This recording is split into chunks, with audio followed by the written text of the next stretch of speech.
Raportörê Tirkiyeyê Parlamentoya Avrupayê Sanchez Amor piştî ku hate hilbijartin yekem car bi awayekî fermî serdana Tirkiyeyê kir. Amor bi serokên partiyên siyasî, rayedarên hikûmetên û saziyên sivîl re hevdîtin pêk anîn. Di rojava Sanchez Amor de peywendiyên Tirkiye û Yekîtiya Avrupayê, reforma darazî, azadiya çepemenî û ramanan û entegrasyona penaberan hebû. û Amor piştî wan hevdîtinên xwe dê derbarê Tirkiye de raporteka berfireh amade bike. Dehema ku navbera Tirkiye û Yekîtiya Avrupayê de taybetî li ser penaberan û ser rojhilatê Deryaya Spî rageşî heye, ev serdana Sanchez Amor ji aliyê pasporên Tirkiye ve girîng tê dîtin. Derbarê hatina raportörê Tirkiye de pasporê peywendiyên navdewletî Profesör Dr. Haydar Çakmak diyar kir ku Yekîtiya Avrupayê diwarê penaber û aboriyê de neçare ku bi Tirkiye re peywendiyên xwe xort bikin. Lê çend xal hene ku Yekîtiya Avrupayê fişaran li Tirkiye dike. Türkiye Avrupa Birliği'nin çok iyi bir müşterisi.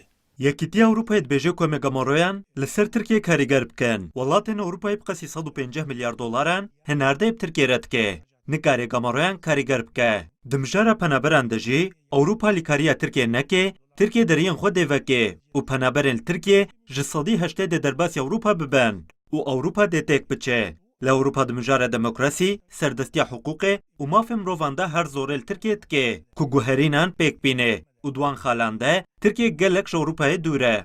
Raportörê Tirkiye di hevdîtinên xwe li Tirkiye de bi hevseroka HDP Pervîn Buldan re jî hevdîtinek pêk anî. Di hevdîtinê de parlamentera berê ya Parlamentoya Avrupayê û parlamentera HDP ya Êlihîya Êzîdî Feleknas Uca jî cih girt. Uca ragihan ku di hevdîtinê de taybetî dagirkirina Rojava ya Jaliyê Tirkiye ve û zextên li ser Kurdan hatiye axaftin û Yekîtiya Avrupayê de derbarê van geşedanan de dê raportan amade bikin. Alekî işgala Rojavayê, alekî êrişê li ser gelê Kurd zêdetir bûn. Ji aliyekî ve pirsgirêkên li girtîgeha zêdetir bûne. Ji aliyekî ve jî Tirkiye bi tezkere be Libyayê ve işgala Rojava jî bigire berê xwe dide Libyayê na. Yani di nav krîzeke diplomasî de ji ber vê ev dem ziyaretkirin gelekî giring bû. Lê di vir de jî encameke wisa derkete holê em hevfikirin. Ji ber ku Tirkiye bibe endam Yekîtiya Avrupa pêwîst e gelek gav bêne avîtin. Demokratîk bûna Tirkiye pêş bikeve.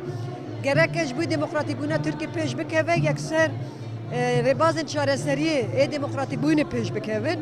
Herva Sanchez Amor di hevdîtinên xwe yên Tirkiyeden di roja pêncem ya dawî de bi Wezîrê Karên Derve Tirkiye Mevlût Çavuşoğlu re hevdîtinek pêk anî. Piştî hevdîtinê Çavuşoğlu diyar kir ku di heya manû de ev bawerin ku Parlamentoya Avrupayê dê li hemberî Tirkiye bêalîn, adil û objektif tev bikirin. Li gel wê yekê Çavuşoğlu ragihand ku Yekîtiya Avrupayê di mijara penaberan de alîkariya Tirkiyeyê nake.